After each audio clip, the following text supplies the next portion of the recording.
জয় মা ভবানী। ধুলায় ধুলা মিশে গেলে ধুলার রত্ন, ধুলার মধ্যে যে রত্ন থাকে খুঁজে পাবো কোথায়?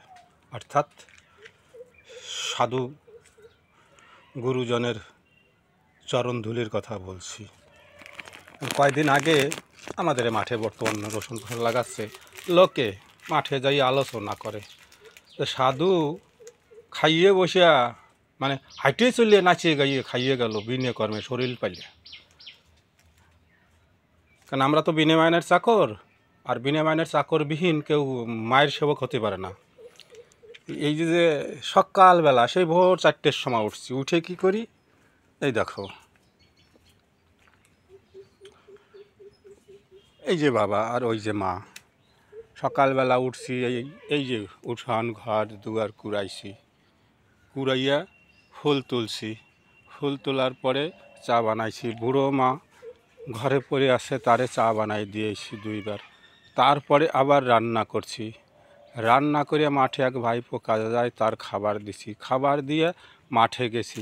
মাঠে যাইয়া ওই এক বোঝা জালতি নিয়ে আইছি, কেন শীত আসতেছে, ছেলে পেলে আসবে বসবে, একটু তাদের বসার স্থান যাতে শীতে কষ্ট না পাই। কাঁথা কাপড় তো দিতে পারবো না, মাঠের থেকে এই জনম বড়েই করতেছি একদম ছোট্টবেলার থেকে।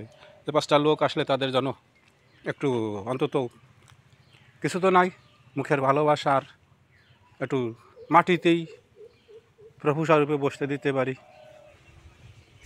তারপরে এই সব কিছু করে আবার এই ঘর, ওই যে বললাম না ধুলার মধ্যে ধুলা হারাই গেলে পাবো কোথায়, লেপে পুছে পরিষ্কার সুন্দর করিয়া, যে কেউ যদি আসে কোনো মহাপুরুষ বা মা, অন্তত তাকে না পাই, তাদের পরিষ্কার থাকলে তাদেরই অরিজিনাল চরণের ধুলি যেন খুঁজে পাই, তার জন্য পাই পরিষ্কার রাখি। ভক্তবৃন্দ আসবে ঈশ্বরের দরবারে।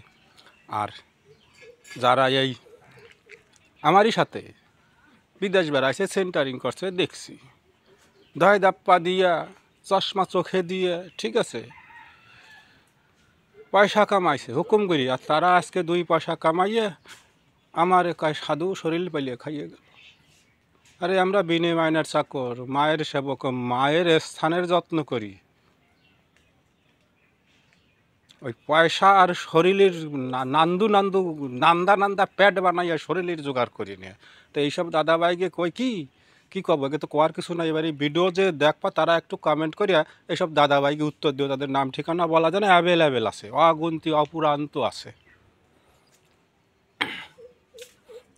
জয় মা। যে যা বলে বলুক, ইনি আছে, এনার ভরসা, এনার কর্ম করতে ভবে আইসি। 7-8 বছর বয়সের থেকে আজকে 50 পার হয়ে গেছে, করতেছি। ইনি মা যেরকম রাখে সেরকম আছি। আর দেশবাসীরা যেটুকুনি পারি দূর দূরান্ত থেকে আমার মায়ের দরবারে তাদের মঙ্গল কামনা করি। সবাই ভালো থেকো, সুস্থ থেকো, মায়ের শরণ থেকো, মা সবার মঙ্গল করবে। জয় মা ভবানী।